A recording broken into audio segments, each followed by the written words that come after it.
Ladies and gentlemen, Hello, I'm your host for hello, today's name. They hello, call me Badusne. hello, Ayon beautiful last name. people. Ayon la la la So, la la la last on name. today's Ọlọ́run fún mi. vibing Ó ta snẹ́. Tammy, Ó ta we'll ta be ta reading ta ta a snẹ́. book, Tàbí another àtàrò book. snẹ́. Ó Like I dé snẹ́. promised in the Let's go snẹ́. last video, Ìyálà pé I o. said we'll be reading Àbáyé a mo book. jáde o. Nearly Àjọsìn all the àti men in pàdé Lagos o. are mad. Ẹgbẹ́ This dọ́là book jáde o. is sweet die. Èyí ló wá ṣe o. If you've not read it, go and read it. Lagos boys àmọ́. If you've not read it, what did I say? Go and read it. It's very interesting. It's a very lovely book. So I'm going to be reading an excerpt like I did in the last video. So let me give you a little backstory. Nearly all the men in Lagos are mad, written by Damilare Kuku, is a compilation of stories from different women, their POVs and their experiences from different men. So it's not like one story, one long story. No, it's different stories of different women brought together to make one book. Although it's a fiction, but it's a very good fiction. Even the title is dramatic. Nearly all the men in Lagos are mad. So, well, I just want to put this out there too. This video is in no way trying to rob Damilare Kuku of his work. No, no, this is an appreciation of the work. This video that I'm doing is an appreciation of the work. I just want people to also share in the excitement, the way I enjoyed the book, the way I loved the book, how dramatic it all played out in my head. I'm reading it out like that so that other people that read it to can, we can relate, we can, heart to heart, mind to mind, that jam, you get, we can relate. And people that have not read it will also, they'll be encouraged to read the book. So, Oga Damilare Kuku, my hands are in the air. My hands are in the air. I beg. So let's get right down to it. So the part we'll be reading is called International Relation. I swear these books will die. International relations. So first of all, shout out to my girl. She was one that recommended this book for me some months back. I read it and I've read this book like 3 times. So shout out to you, Mama. Let's get down to it. International relations. That's the title of this story inside the book. I'm tired of Lagos men. Nearly all of them are mad. Àwọn wèrè. Wèrè means it's a Yoruba term meaning crazy people. Àwọn wèrè.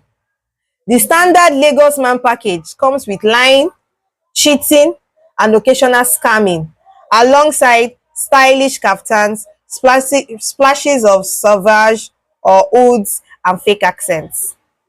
See, they've shown me so much pepper in this my short life. I've finally seen the light. It is bright and it's so white. By white, I mean Oyinbo. Yes, I'm going international. I'm not looking back. I swear, the next man I date in this Lagos will be an Oyinbo. So help me God. In this life, you need to know yourself.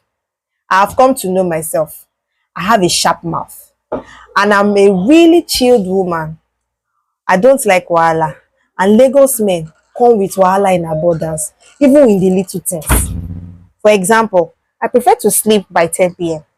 But it's like that's morning for Lagos men. Tell me about the night is still young. Let's go get something to eat. Uncle, you and who we eat this late night. If I get fat, you will be the first person to ogle and chase fitter girls. Plus, my parents both had high blood pressure, and since I'm genetically likely to get it in the future, I need to cut out one of my risk factors. Risk contributors, sorry. No, not food. Lagos men. I used to be one of those girls who judge Nigerian women dating white men in Lagos. Are there no guys in Lagos? Why are these fine girls sticking to these men? I'd often complain to my friend, Susan. She understood. Most of them were unattractive, middle-aged and older, I lacked even a drop of swag when compared to Nigerian men. Some smell of garlic sef. Then I began to really notice the women. I saw them as they paraded Lagos with their red-faced, pot-belly oyinbo. Many had that look like they knew a secret we didn't. Some looked smug around their men, as if they were saying, this one is mine. He's going nowhere. No juju or punani can take him away. Me sef, I wanted that. I wanted that assurance. In parties and other events, they didn't participate in that subtle jostling for the attention of Lagos men like we did. They always seemed content and self-assured, secured in their peace of mind and soft lives. Me too. I realized, I realized that peace of mind and soft life will fit me die. That's when I said to myself, Chike, you have misled yourself and walked in errors all these years. So I decided to get myself an Oyinbo man.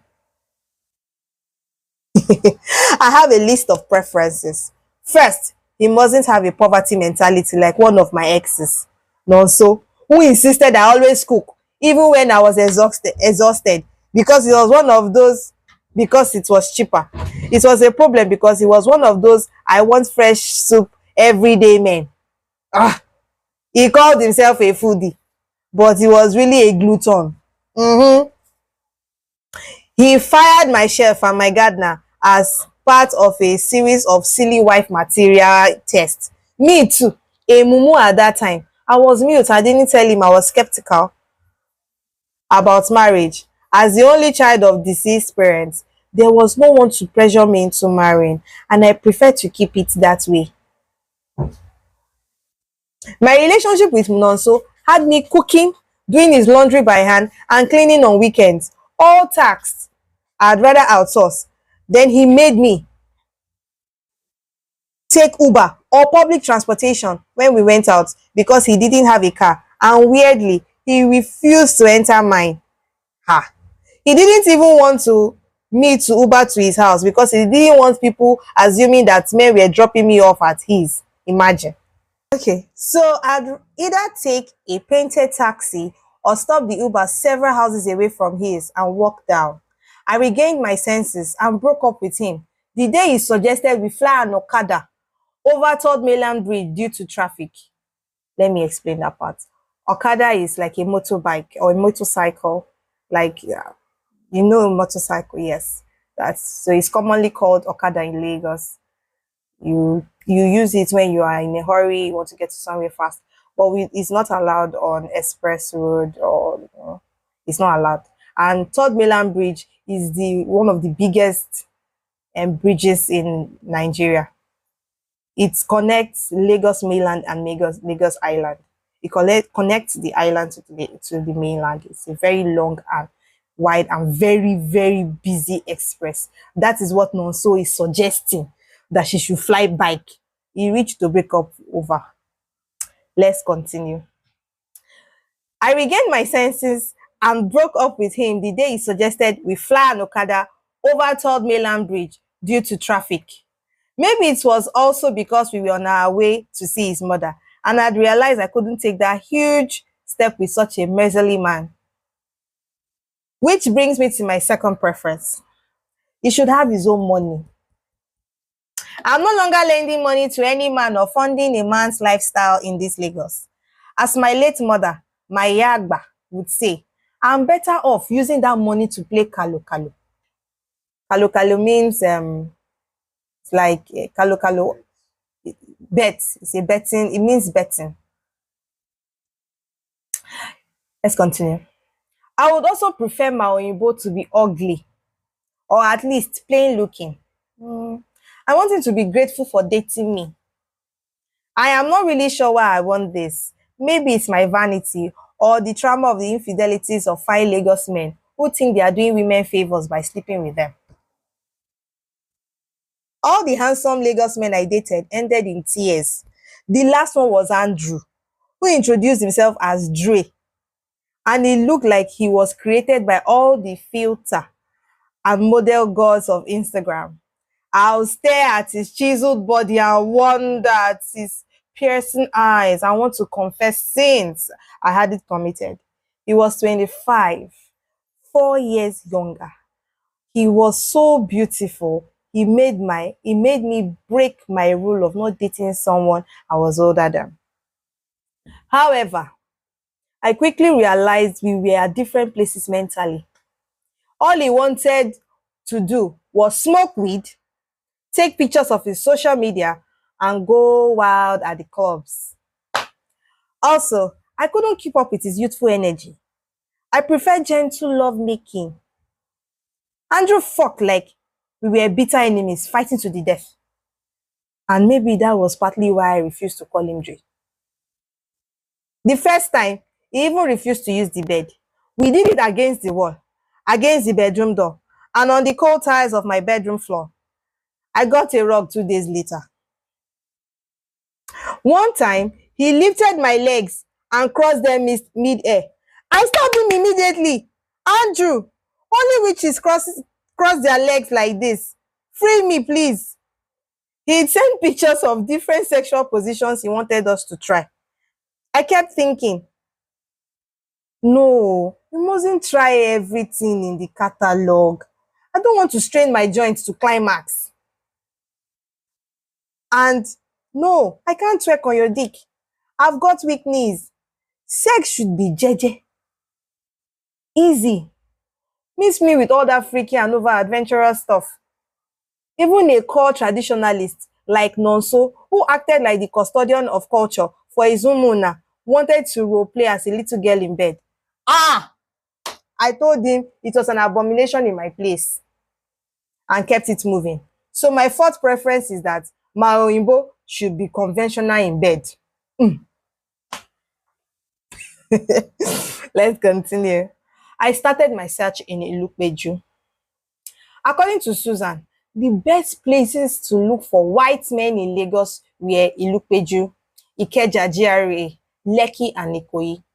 My plan was to visit and spend time in these neighborhoods on weekends. So one Friday night, I decided to do some of my grocery shopping at supermarkets in Ilupeju. I whiled away a lot of time strolling through the aisle. Amazingly, that night, I only ran into hot white men. So fine Oyinbo plenty for Lagos. Why were these women only following the Wawa ones? I considered giving him my number to one bearded and green-eyed hunk who was checking me out in the supermarket aisle. But I checked myself when I remembered my preference for a plain or ugly man. I scheduled Ikeja GRA for the next day. Susan had said we should go to a restaurant frequented by Oyimbos. I called her that morning. She seemed surprised. Shike, you are serious about this search? Of course. What time are we doing dinner at the restaurant, abeg? 7 p.m. Okay. Are you coming with your husband? Let me know so that I will prepare myself for his lectures about marriage. She chuckled. Don't worry. Bayo has traveled. It's just me, you, and the girls. The girls were my other friends, Tolani and Buki. It turned out to be a Lebanese restaurant. However, I wasn't impressed by the crowd of mostly Lebanese men. The girls chuckled when I whispered, Lebanese no be Oyinbo. They all disagreed with me and argued the point in Yoruba. We forgot about it when the food came and we focused on gorging on the delicious feast. Then, while waiting for the bill, a middle-aged Lebanese man with slick back hair rose from a nearby table, walked to us, smiled, and said, Báwo ni, orúkọ mi ni Samid. We hold. Is he hold or how old? Anyone? In perfect Yoruba, Samid declared I was right that Lebanese people weren't Oyimbos, but admitted with a laugh that many didn't mind being seen as Oyimbos in Nigeria. He'd grown fluent in Yoruba and Pidgin and was learning Igbo. He was bemused by my search for Anoimbo and said he'd like to take me out sometime. I reminded him he wasn't Oyinbo. He laughed, offered me his card and paid our bills. We never spoke a word of English. Samid knows his stuff. In the car, amidst the cackling, Susan and the girls wondered why I hadn't given him a chance.